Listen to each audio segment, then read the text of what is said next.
ഒരു പത്തും നല്ല പന്തിരാണ്ട് നെൽപ്രായത്തിൽ അക്ഷരവിദ്യ ആയുധവിദ്യ ഞാൻ പഠിച്ചുറച്ചു. ബ്രഹ്മവിദ്യ യോഗവിദ്യ ഞാൻ പഠിച്ചുറച്ചു.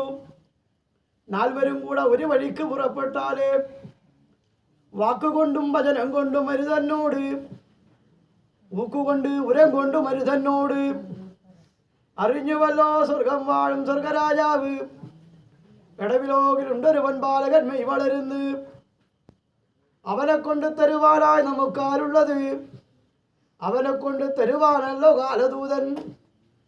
കാലദൂതൻ കാൽവലാതൊഴുതെടുത്തു, കാലത്തോട്ടി കൊണ്ട് എന്നെ കുത്തകമർത്തു, കാൽവല കൊണ്ട് എന്നെ മൂടവീതു, ജീവൻ പരിശുദ്ധ തട്ടിൽ വെച്ചുകൊണ്ട് സ്വർഗലോകം പടിവാതിക്കലെ പോയി ചെന്നു.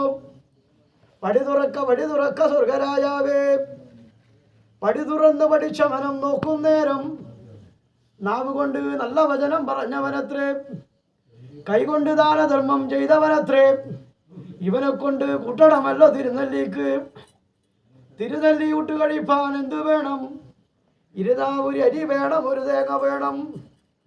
ഇരുനാവുരി അരിയും ഒരു തേങ്ങയുമായി തിരുനെല്ലി പാറമ്മല പോയി ചെന്നു. വെയിലത്ത് നല്ല വെങ്കല്ല് കൊണ്ട് അടുപ്പ് കൂട്ടി, വേഗത്താലെ തീയരിച്ച് ചോർവശമാക്കി. കാക്കവായിലെല്ലാം ചോറൂട്ടുന്ന്, കറുകപ്പുൽ ഇലയിലെല്ലാം നീർതളിച്ചു. അന്ന് ദേവരാജാവിന്റെ പല ഭാഗത്ത് ഞാൻ ശേഷിപ്പെട്ടു. കർത്താവേ.